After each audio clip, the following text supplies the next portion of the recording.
बिस्मिल्लाहिर्रहमानिर्रहीम। आज हम ऑस्टियोपेनिया बीमारी से मुतल्लिक आपसे बात करेंगे। इस बीमारी में हड्डियां कमज़ोर हो जाती हैं और फ्रैक्चर का ख़तरा बढ़ जाता है। कमज़ोर हड्डियों की वजूहात और अलामात भी आपको बताएंगे और होम्योपैथी में मुफीद मेडिसिन भी शेयर करेंगे। आप सब हाज़रीन और नाज़रीन को डॉक्टर अरबाब हेल्थ क्लिनिक में खुशामदीद कहता हूँ और उम्मीद करता हूँ कि आप सब अच्छे से होंगे। तो आइए शुरू करते हैं। शुरू करने से पहले नाज़रीन से गुजारिश है तो इस वीडियो को आखिर तक ज़रूर देखें, लाइक और शेयर ज़रूर करें और जो साथी अभी अभी हमसे जुड़े हुए हैं उनसे गुजारिश है कि वो मेरे चैनल को सब्सक्राइब करते वक्त बेल का आइकन ज़रूर प्रेस करें ताकि हमारे नॉलेजेबल वीडियो की नोटिफिकेशन आप तक पहुंचते रहे। दोस्तों, ऑस्टियोपेनिया हड्डियों का कमज़ोर होना है जो हड्डियों के मादनी कसाफत BMD बोन मिनरल डेंसिटी इसकी जब कमी की वजह से ये बीमारी हो जाती है। साथियों, ऑस्टियोपेनिया हड्डियों की एक खामोश बीमारी है जिसकी वजाहत हड्डियों की कसाफत यानी BMD में मामूल से कम है। ये बीमारी 50 साल से ज्यादा उम्र के लोगों को मुतासर करता है, खास तौर पर खवातीन को। देखते हैं कि इस बीमारी की अलामात क्या है। ऑस्टियोपेनिया की आम तौर पर कोई अलामात नहीं होती और इसकी मौजूदगी का पता अक्सर उस वक्त होता है जब कम से कम चोट लगने से या गिरने से हड्डियों का फ्रैक्चर होता हो।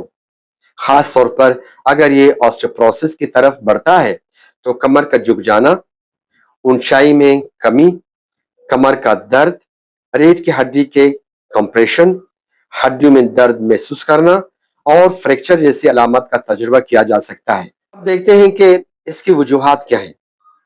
वजूहात में विटामिन डी की कमी शामिल है। विटामिन डी की कमी ऑस्टियोपेनिया का सबब बनता है जो बाद में ऑस्टियोपोरोसिस का बायस बन सकता है।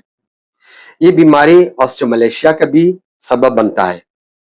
ये ऑस्टियोमलेशिया हड्डियों की एक तकलीफदा बीमारी है जो पट्टों की कमजोरी को बढ़ाती है और गिरने और फ्रैक्चर का खतरा बढ़ा देती है। कुछ अवामिल हड्डियों के नुकसान को तेज कर सकते हैं जिसके नतीजे में ऑस्टियोपेनिया हो जाता है। उनमें हाइपरथायरायडिज्म, कैंसर के इलाज के लिए प्रेडनिसोन जैसी अद्वियात, सीने की जलन, हाई ब्लड प्रेशर और दर्दों की अद्वियात का बेजा इस्तेमाल करना शामिल है। याद रहे कि बहुत सारे लोग जब छोटे से दर्द हो जाते हैं जिस्म में, वो बहुत ज्यादा सेंसिटिव हो जाते हैं और फौरी तौर पे मुसक्किन दवाई इस्तेमाल करते हैं, ये दर्द की दवाई इस्तेमाल करते हैं। ये दर्द की दवाई आगे चलकर उनके लिए बड़े मसाइल पैदा कर सकते हैं। इसके अलावा हार्मोनल तब्दीलियां, ग़िज़ाइयत की कमी, खास तौर पर कैल्शियम और विटामिन डी की कमी वाली खुराकें, मैदे की सर्जरी और ओवरी की सर्जरी भी वजूहात में शामिल है। साथियों, आप लोगों को वजूहात और अलामत बता दिए।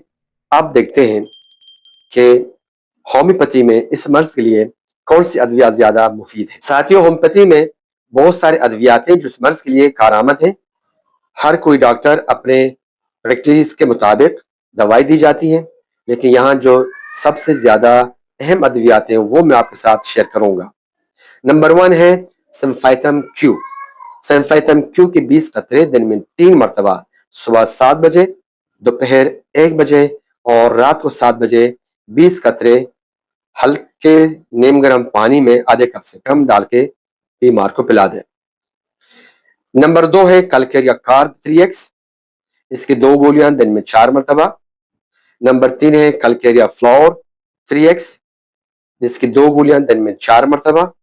नंबर 3 है कैलकेरिया फॉस, इसकी भी 2 गोलियां दिन में 4 मरतबा। और नंबर 5 है साइलेशिया 3x, इसकी भी 2 गोलियां दिन में 4 मरतबा। इस्तेमाल का तरीका इस तरह है, ये बायोकेमिक को या तो अलग अलग 2-2 गोलियां दिन में 4 मरतबा जबान पे रख के चूस लें, या तो ये करें कि हर एक दवाई से 2-2 गोलियां लेकर थोड़े से पानी में डालकर उसको हल कर लें और दिन में 4 मरतबा उसको इस्तेमाल करें। विटामिन डी की जो कमी है वो सूरज की रोशनी से पूरा करें। नेज एक काम और करें, कैल्शियम वाली खुराकें भी ज्यादा इस्तेमाल करें और समंदरी खुराकें भी इस्तेमाल करें। अपना ख्याल कीजिएगा। اللہ حافظ.